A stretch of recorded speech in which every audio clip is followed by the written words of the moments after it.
Good morning, everyone, and welcome to this Sunday morning meditation with the Dhamma.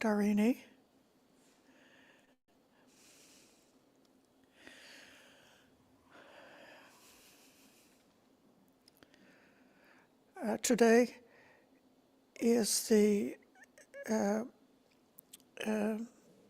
beginning of, we're in the middle of the special week where we are honoring the founder of the Bhikkhuni Sangha, the Buddha's stepmother, the Arahant Bhikkhuni Mahapajapati Gautami.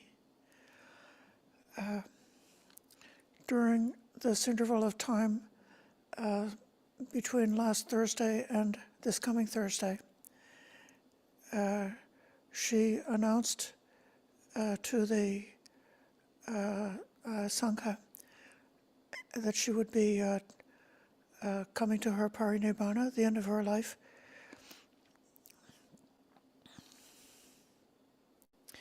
And then she spent a week teaching her disciples.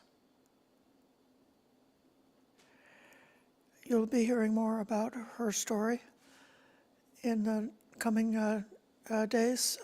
This Tuesday I'll be speaking more about Mahapajapati's story. And then if you choose to join us again for a special extra program on Thursday, there will be a program with several different voices giving insights about that history and also the significance of the history and the discoveries that are being made in archaeology about placing Mahapajapati in the real context of the land where she lived and the land where her remains are placed, the path that she walked.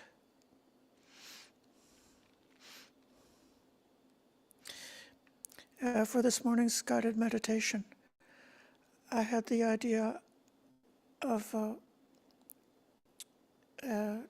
reflecting about our gratitude and appreciation for the founders, for the Arahant monastics who were the first generation of the Buddha's disciples, and for Gautama, and even for the preceding generations and the previous aeons, all the characters who have arisen to become perfectly enlightened Buddhas, those characters who have arisen to become the mother of the Buddha, who arose to become the Buddha's chief disciples, even the other figures like the gods, Mahasampati, who requested the Buddha to teach the Dhamma to people. He said some people have little dust in their eyes, they can hear the teachings and they're able to wake up. Well, that was a role. That's like every time Sama Sambuddha arises, there will always be a God like that who will assist in bringing forth the Dhamma by giving that invitation. Every time Sama Sambuddha arises, there will be a mother, and apparently the exact story that happened with the Buddha's birth mother and his stepmother is supposed to be something that's recreated in every aeon.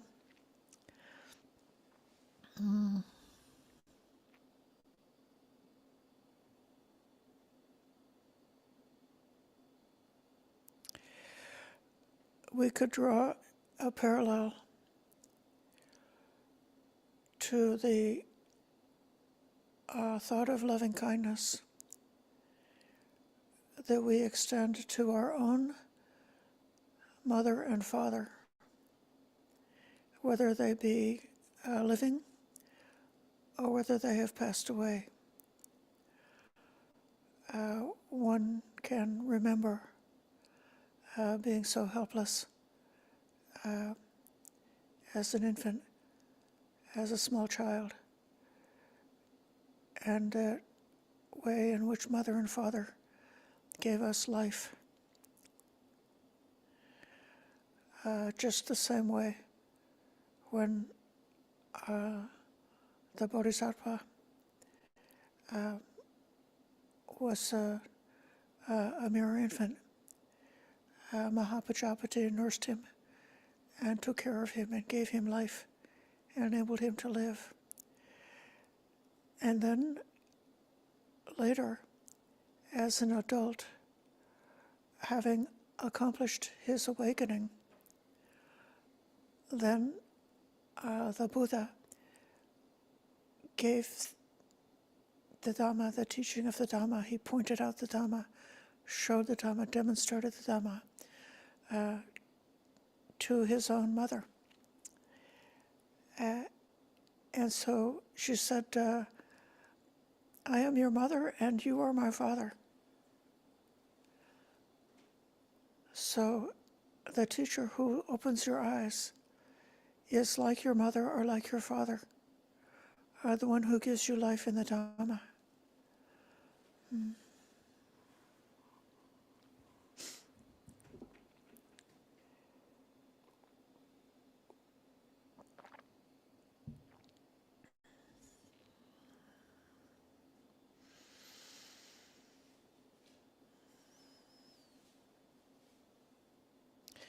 As we experienced the boundless compassion of the mother and father, and the boundless compassion of that Dhamma teacher who showed us the way and helped us to open our own wisdom eye to whatever extent we've been able to open it up. Just the same way, now that we've been born into this Dhamma, we can extend this compassion, give back this compassion, give back this boundless kindness.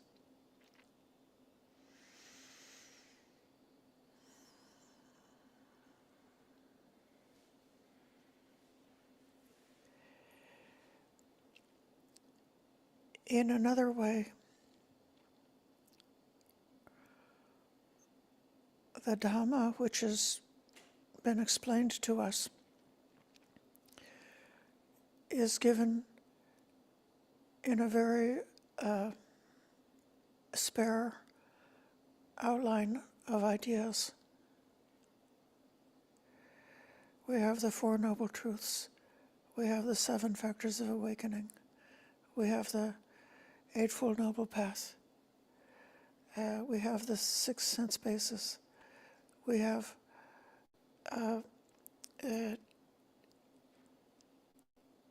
these not too many different kinds of factors that can be reflected upon. The pattern of these factors is almost like a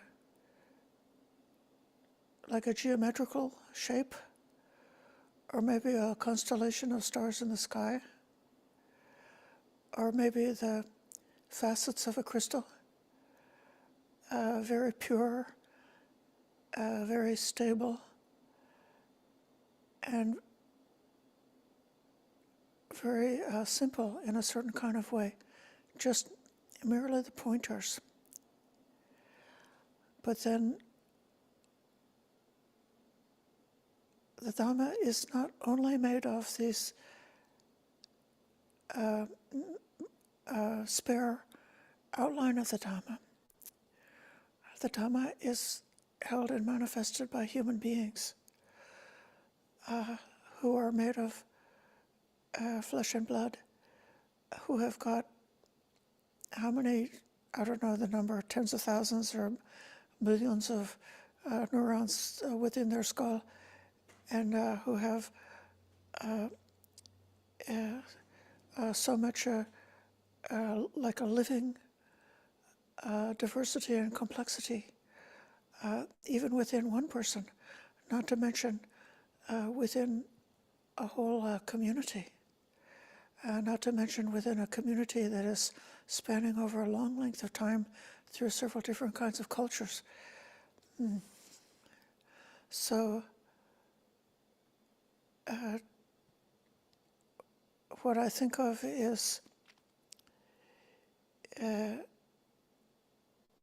not just the outline of a constellation of stars in the sky, or not just the outline of the facets of a gem, but like a living forest or a living jungle, which is teeming with life, has got so many different levels and kinds of life and so many different complicated relationships and so much diversity, so that you could find, you could look at it with a close microscope and see one thing, or you could zoom out and look at it with a telescope and see something different. You can see characters who are outstanding, who are like the giants of the forest, who maybe are dominating and also giving shelter to all, like a massive tree or something like that. And so, just the same way, we have all of the early enlightened humans who heard the teaching of the Buddha, who brought their own unique karma. Everybody has their own pattern, their own history, their own countless number of causes and conditions that made them into the individual that they are, and they were able to realize and to come to the end of creating any new suffering, to come to the absolute end of creating any more cycles of birth and death. And yet we're also able to manifest and show and bequeath down to the following generations their example, their living examples, so that they will be our mothers and fathers, just the same way that our biological mother and our biological father gave us life and nurtured us and made it possible for us to come to where we're at now. So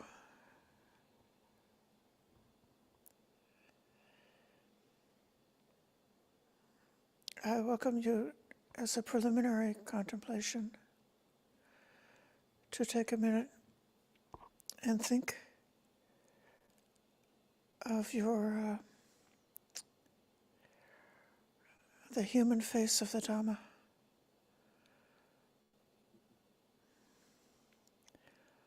The one who has given you life in the Dhamma.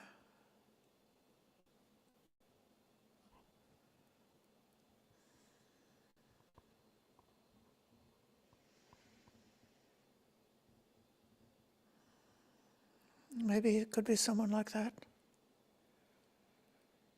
This is Mahapajapati.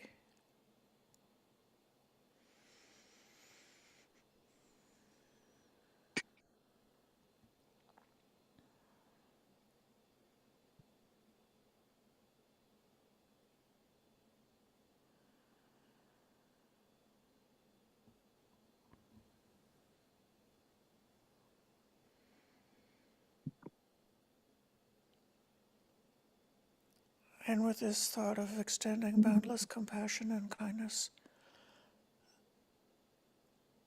for the heroes who went before us, answering their compassion and kindness, and giving back compassion and kindness.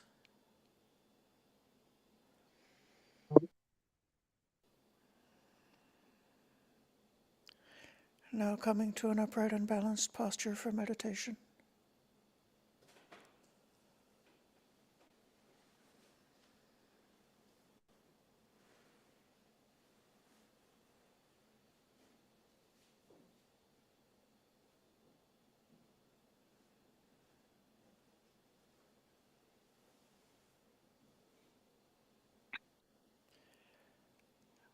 Aware of the physical body.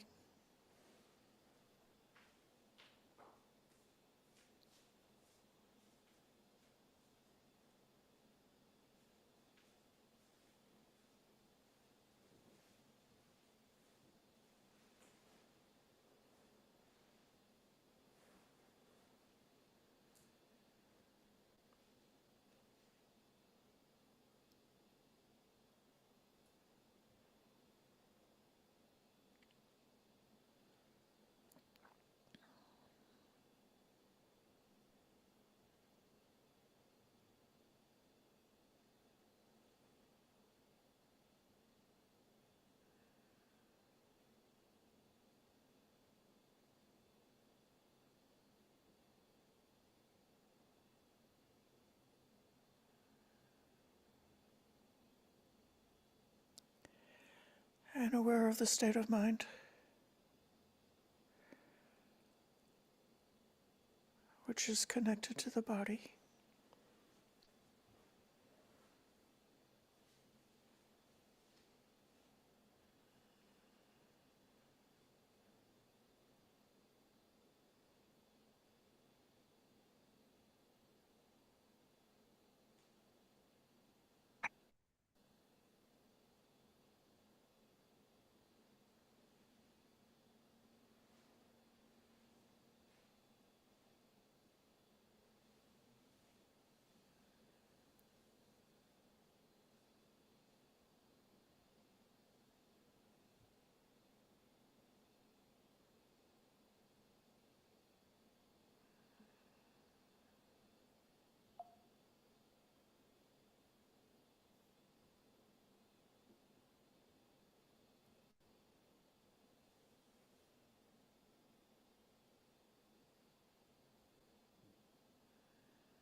Aware of the breath.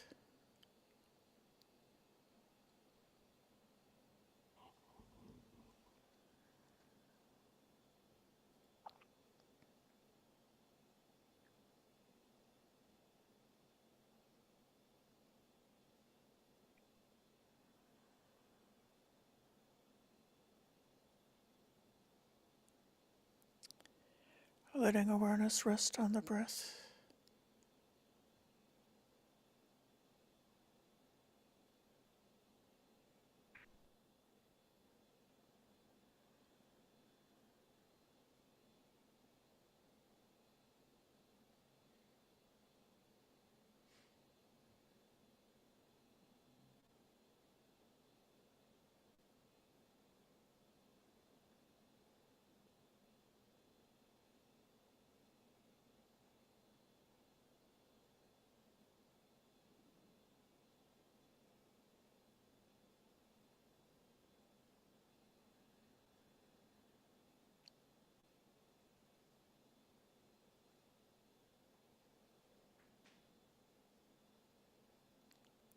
And breathing in with gratitude.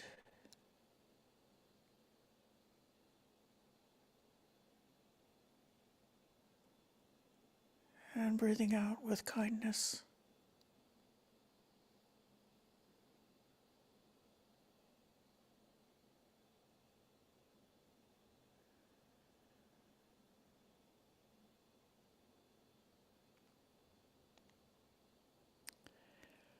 Breathing in, knowing what we received.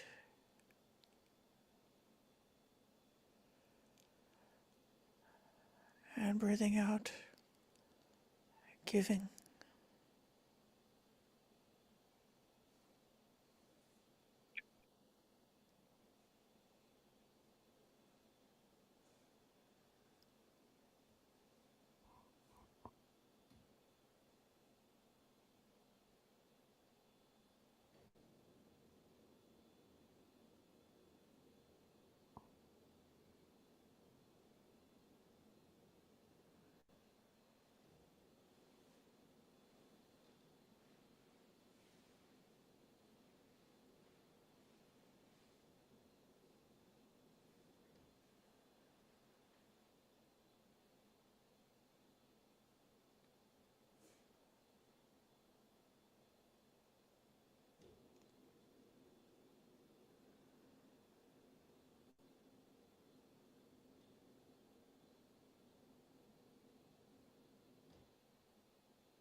Breathing in with awareness. What's it's like right now?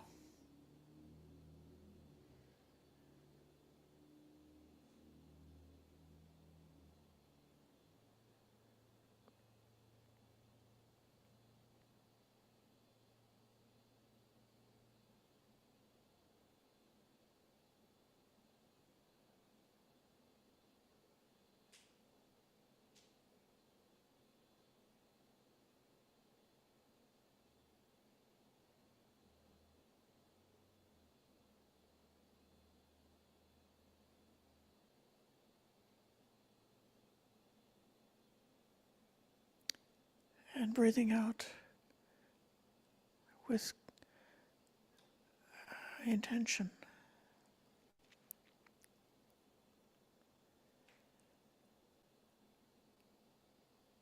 Letting compassion go in every direction.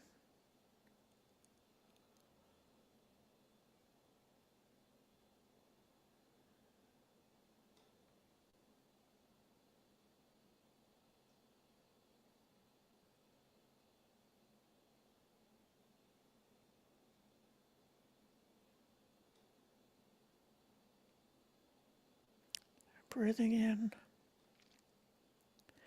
awareness. Breathing out compassion.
Breathing in, aware of human goodness.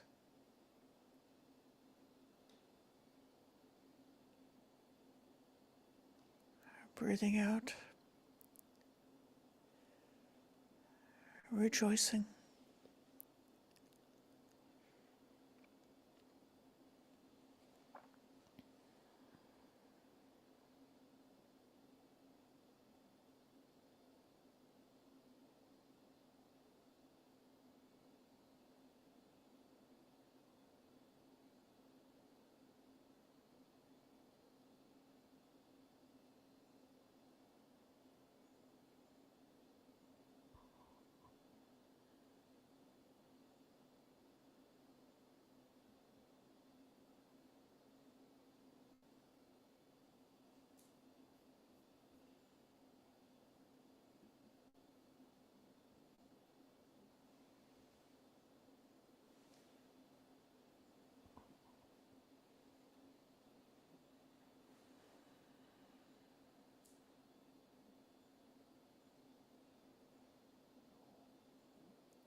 Breathing in, aware of human kindness.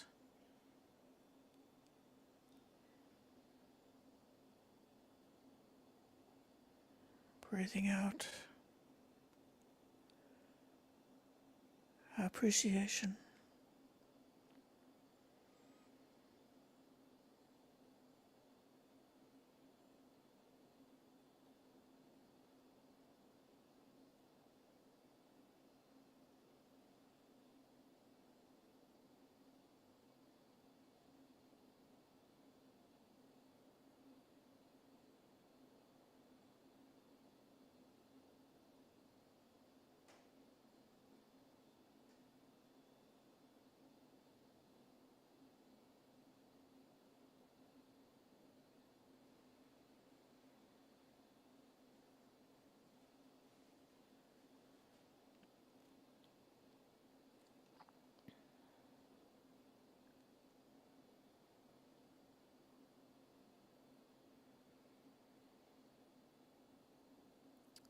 Breathing in, aware of human wisdom.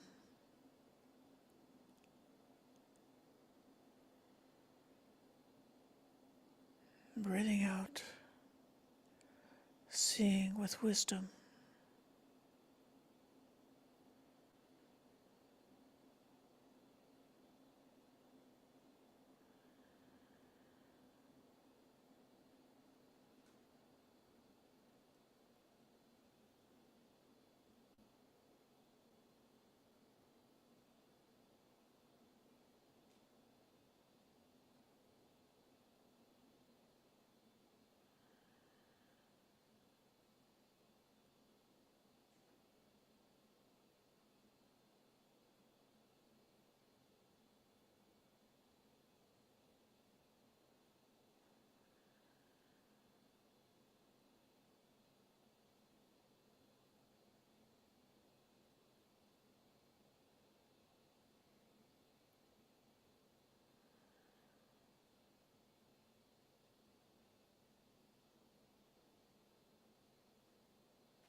breathing in, aware of the endless distance to the past, and breathing out, coming to the present moment.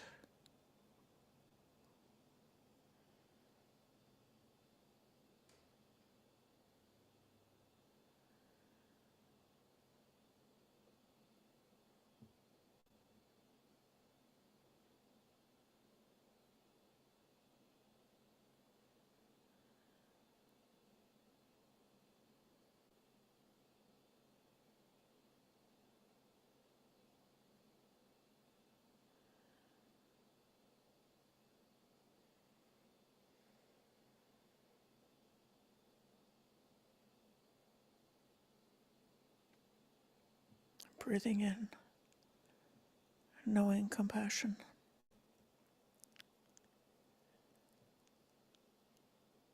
Breathing out, giving compassion.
So what should we make of this past, of this heritage that came down to us, of these many stories that were given to us about the women and men who were the disciples of the Buddha 2,600 years ago, who gave their own poetry, who gave their own teachings, who lived for a little while, who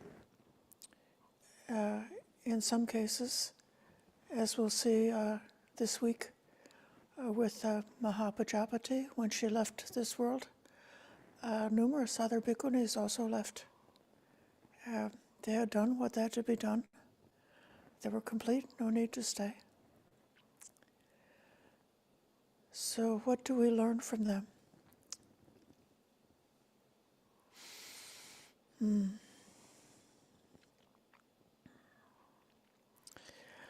For me, the unique particularity,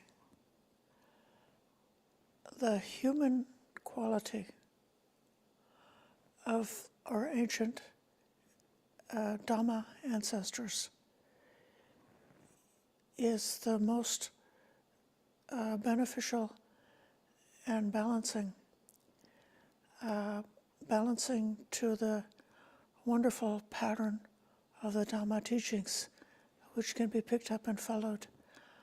But then to see how this pattern, how this pathway was actually practiced by real people.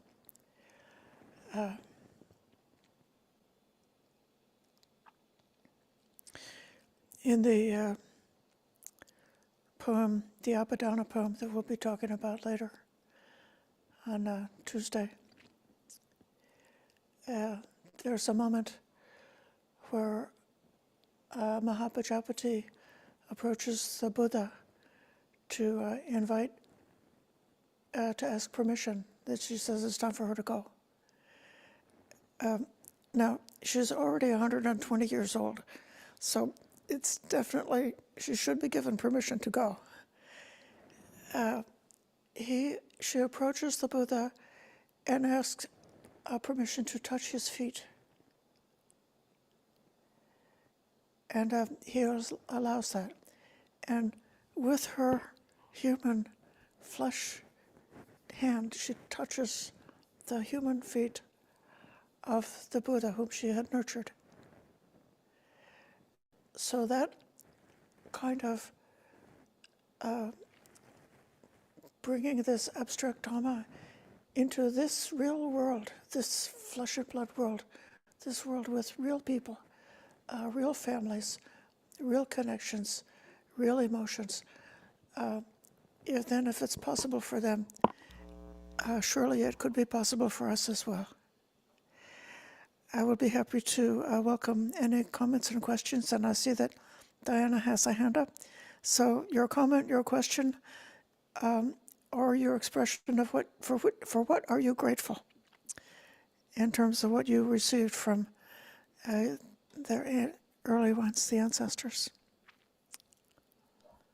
When you put up the picture of her, the pictures of all of them, the Yes. kindness and love that just radiated from in their eyes, just from the pictures, it was just amazing. Yeah. My mom is still alive; she's 94, and she's never radiated that kind of kind. It took my breath away. It was so amazing. So thank you. Thank you for putting the, I mean, yes. I can't even describe it. It was so beautiful. And you know, if you look at us, how little we've accomplished. I don't know about you. I'll just take myself as an example. I'm so small, my mind is so small, I've accomplished so little compared to them. And yet their boundless compassion is so great that it can reach to me. And then even if we think of someone, like as your example, Diana, your mother, who has never radiated like that, and yet your compassion can reach to her. And the compassion of all of the Arahants can reach to the whole world and all the people in this world. Yeah. Thank you. Thank you, Ayya.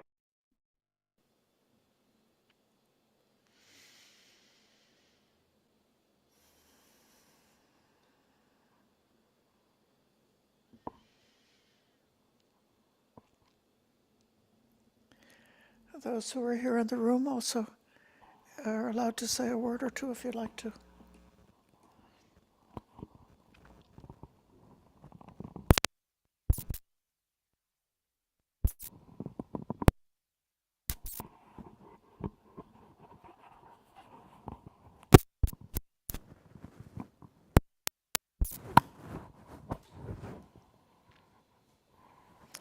Venerable, would you like to say a couple of words of gratitude?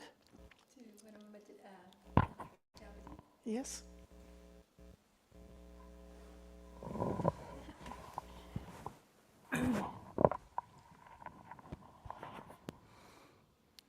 Good morning. What can I say with Mahapajapati? She's such a role model. You know, she works so hard for all of us. There's a few words that came to mind. At one time, before she went to Paribana, she talked to her son, Venerable Ananda. Don't be sad, don't cry, because what you've done, what we asked the Buddha, I reached Paribana. And because of what you did, all other teaching do not understand, but because of his asking, even girls as young as 7 years old can understand these teachings. So she also, women also were crying, did not want her to go. Said, you cannot leave us, you know, with no one else to guide. And she said, you know, this is a happy time. This is what she's been working so hard for a long time, and it should be a happy time.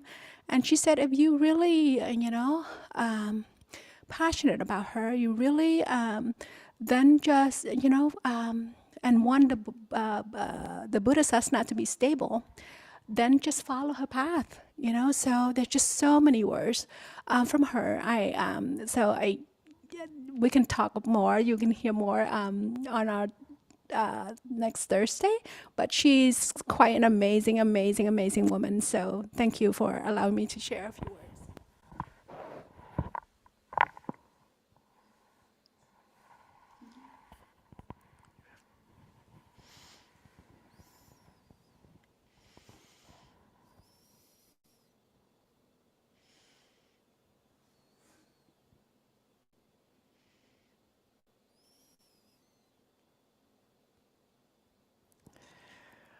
I think we are very accustomed to giving the contemplation of the qualities of the Buddha as one of the main kinds of meditation that we do.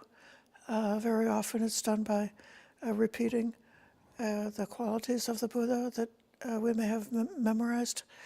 And this becomes kind of like a protection for us, that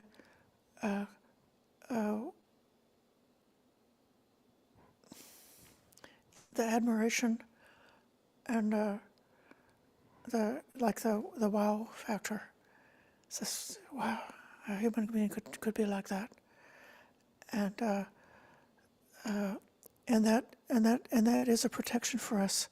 So we don't have exactly the same kind of verses, and well, we do have the verses of the enlightened bhikkhunis that can be learned and could be memorized, the ones that are attractive, that are interesting and appealing.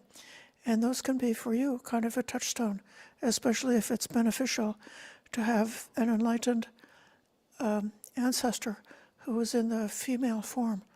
If that's a benefit for you to look back and say, oh, wow, this can be done with a female body. That also is a protection for us, a benefit for us. I see Ruanti is going to offer something.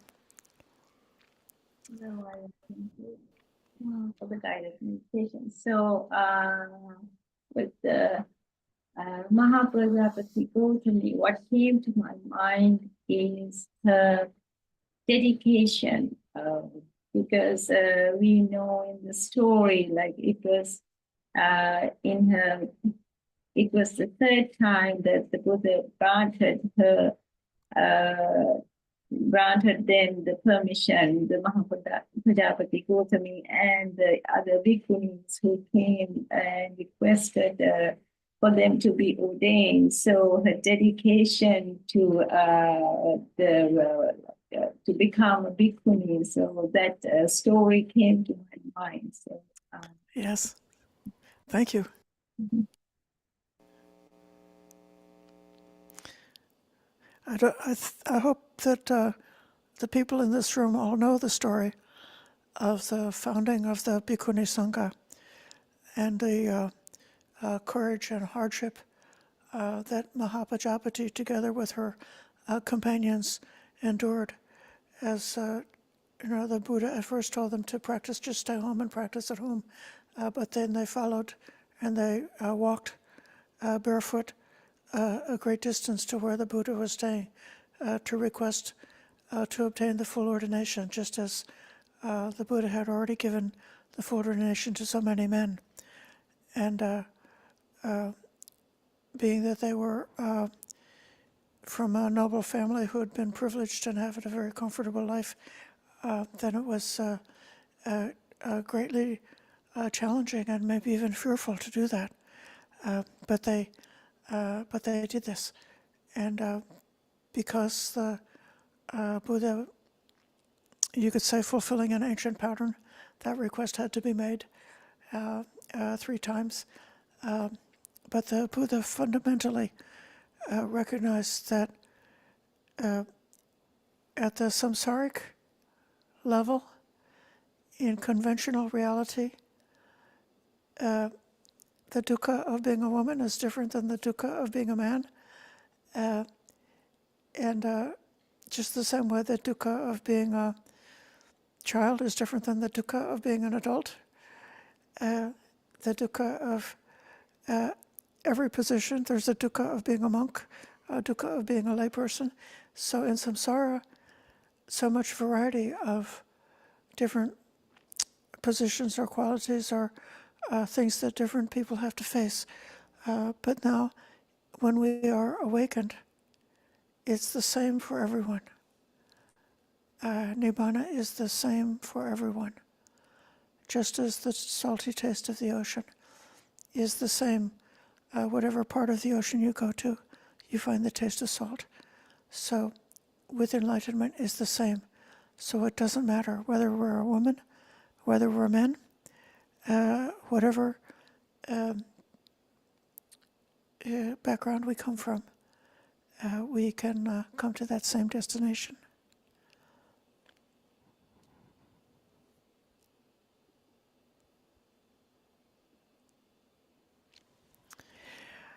So thank you very much for joining me this morning, and we can pay respects to the Buddha, Dhamma, and Sangha.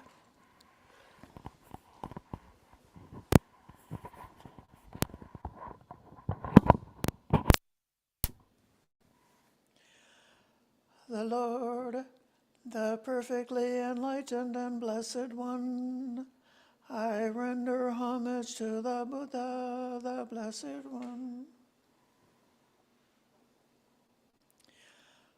The teachings so completely explained by him, I bow to the Dhamma.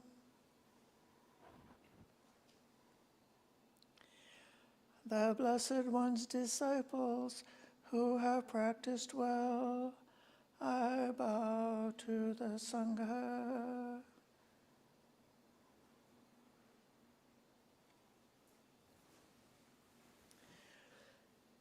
Thank you very much for your patient listening and for your practice. Thank you, Ayya. Thank you. Thank you, Ayya. Thank you. Thank you, Ayya.